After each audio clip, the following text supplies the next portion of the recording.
तो दोस्तों मुझे आपको बताते हुए बहुत खुशी हो रही है कि जो ISE-2 होगा यानी हमारा INS विक्रांत जो कि भारतीय नौसेना के लिए तीसरा एयरक्राफ्ट कैरियर होगा, ये 2030 तक बनकर तैयार हो जाएगा और बहुत जल्द इसके पहले चरण की शुरुआत होने जा रही है।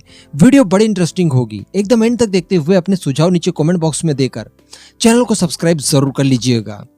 तो दोस्तों हम सभी लोग जानते हैं कि भारतीय नौसेना के लिए तीसरा विमान वाहक कितना ज्यादा जरूरी है, क्योंकि हमारे पास जो दो इस समय एयरक्राफ्ट कैरियर्स हैं उसमें से एक तो नया है, किसी भी तरह की कोई प्रॉब्लम उसके साथ नहीं है, लेकिन जो पहले वाला है INS विक्रमादित्य जो कि हमने रशिया से सेकंड हैंड खरीदा था, वो काफी पुराना हो चला है और उसे रिफिट करने में 2-2 साल का समय लगता है। और जब तक उसको रिफिट किया जाता है उस समय केवल एक ही वॉरशिप हमारे पास ऑपरेशनल होगा और सारा दारोमदार उसी के कंधों पर होगा, INS विक्रांत के ऊपर। और यहाँ पर एक और अच्छी बात नहीं है वो ये है कि जो हमारा INS विक्रांत भी है जो कि नया है, उसकी भी जो क्षमता है वो ज्यादा नहीं है, केवल 45,000 टन का वो एयरक्राफ्ट कैरियर होने वाला है। तो ऐसी परिस्थिति में भारतीय नौसेना के लिए काफी दिक्कतों का सामना करना पड़ सकता है, क्योंकि जो हमारा सबसे बड़ा राइवल है यानी चाइना, उसके पास काफी ज्यादा संख्या में एयरक्राफ्ट कैरियर्स हैं। लगातार वो अपने नेवल वेसल्स को बढ़ाते जा रहा है।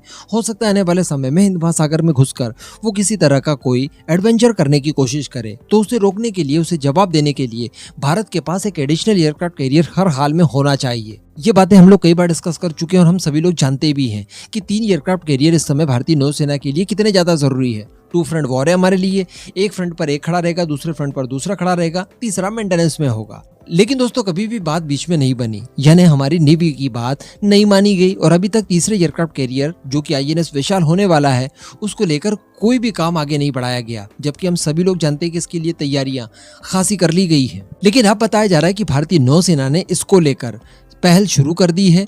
और इस समय की अगर बात की जाए तो डिफेंस मिनिस्ट्री में जो वित्तीय विभाग है उसके साथ बातचीत शुरू कर दी गई है भारतीय नौसेना द्वारा। और बताया जा रहा है कि अगले सत्र में जो बजट पास होंगे उसमें एडिशनल तौर पर बजट मांगा जाएगा 3rd एयरक्राफ्ट कैरियर के लिए, ताकि शुरुआती जो चरण में चीजें चाहिए होंगी किसी एयरक्राफ्ट कैरियर को बिल्ड करने के लिए वो एटलीस्ट शुरू हो पाए। यानी आप समझ रहे हैं, इकट्ठा एक साथ फंड नहीं मांगा जाएगा, क्योंकि अगर इतना एक साथ मांग लिया गया तो फिर बर्डन ज्यादा बढ़ेगा और हमारा जो टोटल बजट होगा उसमें काफी डिस्टरबेंस होगा। इस वजह से क्या किया जा रहा है कि चलिए एक साथ आप फंड जारी मत कीजिए, लेकिन कम से कम इतना तो दे दीजिए कि हमारा जो शुरुआती चरण होगा, जब इसका डिजाइन वगैरह तैयार किया जाएगा एंड बाकी के इसके इंफ्रास्ट्रक्चर में जो जरूरत पड़ेगी वो पूरा हो सके, ताकि जल्दी से जल्दी पहला चरण इसका कंप्लीट हो जाए। उसके बाद जब अगला चरण शुरू करेंगे तो अगले चरण के लिए बजट पास कर दीजिएगा। इस तरह से चरण वाइज हम लोग इस एयरक्राफ्ट कैरियर के लिए फंड भी आवंटित करवा सकते हैं और इसका काम भी करवा सकते हैं, क्योंकि बताया जा रहा है कि 2030 तक हर हाल में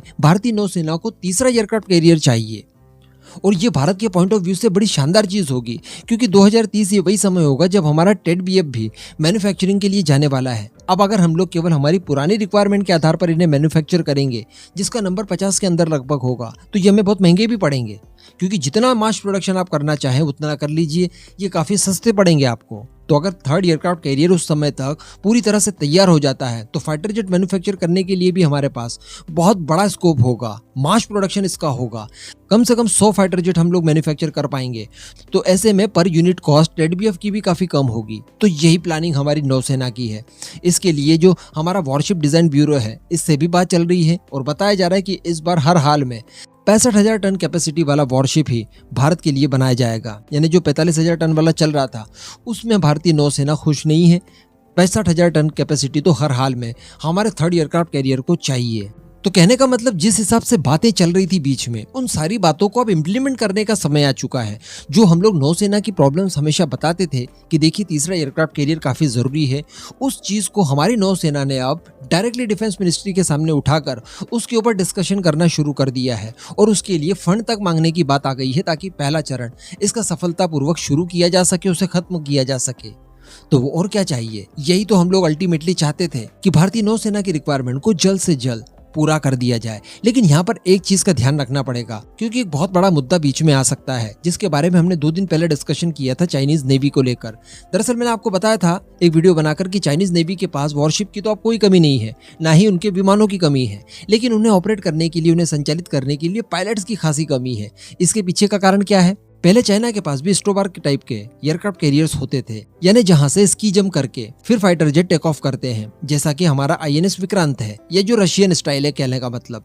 तो इस तरह के पायलट्स की उनके पास ज्यादा कमी नहीं थी। लेकिन इस बार उन्होंने क्या किया, जो उनका फुजियान बना है थर्ड एयरक्राफ्ट कैरियर, वो कैटोबार टाइप का है, जैसे कि अमेरिकन एयरक्राफ्ट कैरियर्स होते हैं फ्लैट डेक वाले।